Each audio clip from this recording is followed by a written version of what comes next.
ہمارے YouTube channel general media international پہ آپ سب کو خوش آمدید۔ اگر آپ نے ہمارے یوٹیوب چینل کو سبسکرائب نہیں کیا تو کائنڈلی ہمارے یوٹیوب چینل کو سبسکرائب کر دیں اور بیل آئیکن پہ کلک کر دیں۔ میانمار اور بنگلہ دیش کے کیمپوں میں ناسازگار حالات سے تنگ ہو کر فرار ہونے والے 200 کے قریب روہنگیا مسلمان انڈونیشیا کے صوبے آچے پہنچ گئے۔ نومبر سے اب تک 918 روہنگیا انڈونیشیا پہنچ چکے ہیں۔ انڈونیشیا کی مقامی پولیس کے مطابق تقریباً 184 روہنگیا آچے صوبے کے مشرقی علاقے میں پہنچ چکے ہیں، جن کی حالت بہتر بتائی جا رہی ہے۔ ان افراد میں خواتین اور بچے بھی شامل ہیں۔ کئی برسوں سے روہنگیا مسلمان لکڑی کی کشتیوں کے ذریعے ملائیشیا اور انڈونیشیا پہنچنے کی کوشش کرتے رہے ہیں۔ ان میں سے بیشتر راستے میں ہی بیماری، بھوک اور تھکاوٹ کی وجہ سے ہلاک ہو جاتے ہیں۔ بحری قزاقوں نے مغربی افریقہ کے قریب کھلے سمندر میں ڈنمارک کے ایک مال بردار جہاز پر حملہ کر کے اسے اغوا کر لیا۔ کوپن ہیگن سے بحری قزاقوں نے گزشتہ ہفتے کے دن ڈنمارک کی ملکیت بحری جہاز کو مغربی افریقہ کی خلیج گنی سے اغوا کیا۔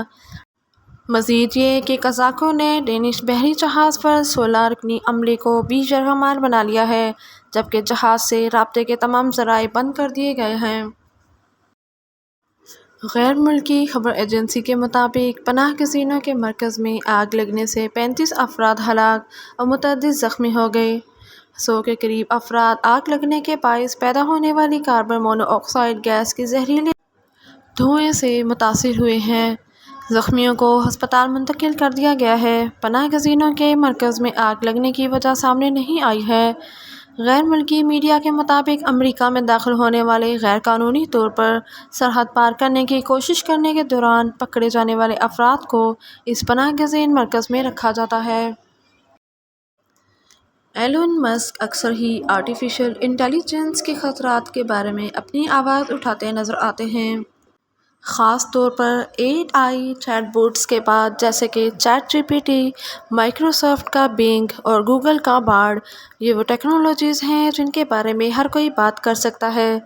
دوسری جانب مائیکروسافٹ کے شریک بانی بل گیٹس اس نئی ٹیکنالوجی کے حق میں ہیں اور ان کا خیال ہے کہ چیٹ جی پی ٹی جیسے آلات ہمارا مستقبل ہیں، جو کہ انسان کی زندگی میں آسانیاں پیدا کریں گی۔ معروف امریکی کمپنی ٹیسلا کے بانی ایلون مسک کا کہنا ہے کہ بل گیٹس کی آرٹیفیشل انٹیلی جنس سے متعلق سمجھ محدود ہے۔ انہوں نے اپنے ٹویٹ میں لکھا ہے کہ مجھے بل گیٹس کے ساتھ ہونے والی ملاقاتیں یاد ہیں۔ ان کی آرٹیفیشل انٹیلی جنس سے متعلق سمجھ محدود ہے۔ جب لوگ سگریٹ نوشی کو ایک مہنگی برائی کہتے ہیں تو عمومی طور پر ان کا مطلب یہ ہوتا ہے کہ وہ سگریٹ کی قیمت کی نشاندہی کر رہے ہوتے ہیں۔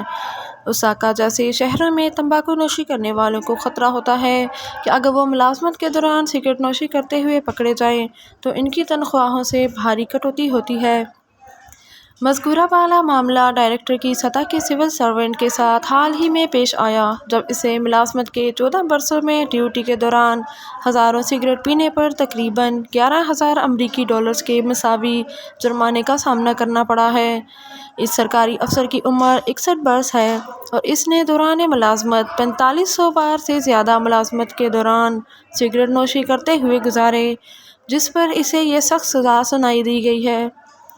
تحقیقات اس وقت شروع ہوئیں جب کسی گمنام شکایت کنندہ نے محکمہ ہیومن ریسورسز کو یہ بات بتائی۔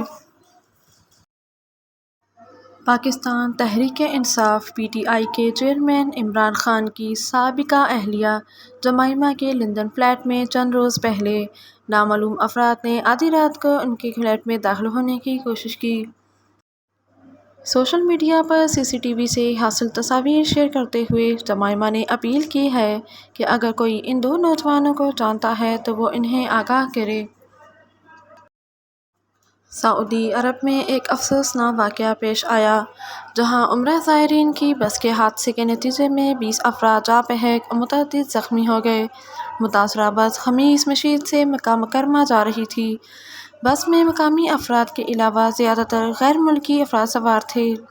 ریسکیو اہلکاروں کا کہنا ہے کہ زائرین عمرے کی ادائیگی کے لیے مکہ جا رہے تھے۔ زخمیوں کو مقامی ہسپتال منتقل کر دیا گیا ہے۔ عالمی ادارہ صحت WHO نے کرونا ویکسین کی سفارشات میں تبدیلی کر دی۔ جنیوا سے خبر ایجنسی کے مطابق زیادہ خطرے والے افراد کو آخری بوسٹر شاٹس کے 12 ماہ بعد اضافی خوراک ملنی چاہیے۔ WHO کا مزید کہنا ہے کہ عمر اور دیگر عوامل کی بنیاد پر کرونا ویکسین کے 6 یا 12 ماہ بعد اضافی شاٹ دی جائے۔ میڈیم رسک افراد کے لیے کورونا سے بچاؤ کے 2 بنیادی شاٹس کے بعد سالانہ بوسٹر شاٹس ضروری نہیں ہیں۔ پاکستان کے شاداب خان نے T20 انٹرنیشنلز میں وکٹوں کی سنچری مکمل کر لی اور وہ مینز T20 میں یہ کارنامہ سر انجام دینے والے پہلے پاکستانی جبکہ مجموعی طور پر 7ویں بالر بن گئے۔ شاداب خان نے یہ سنگ میل شارجہ میں افغانستان کے خلاف تیسرے T20 میں انجام دیا۔ یہ ان کے کیریئر کا 27واں T20 انٹرنیشنل تھا۔ افغانستان کے عثمان غنی عبداللہ شفیق کے ہاتھوں کیچ ہو کر شاداب خان کا 100واں شکار بنے۔ اس میچ میں شاداب نے مجموعی طور پر 3 وکٹیں حاصل کیں۔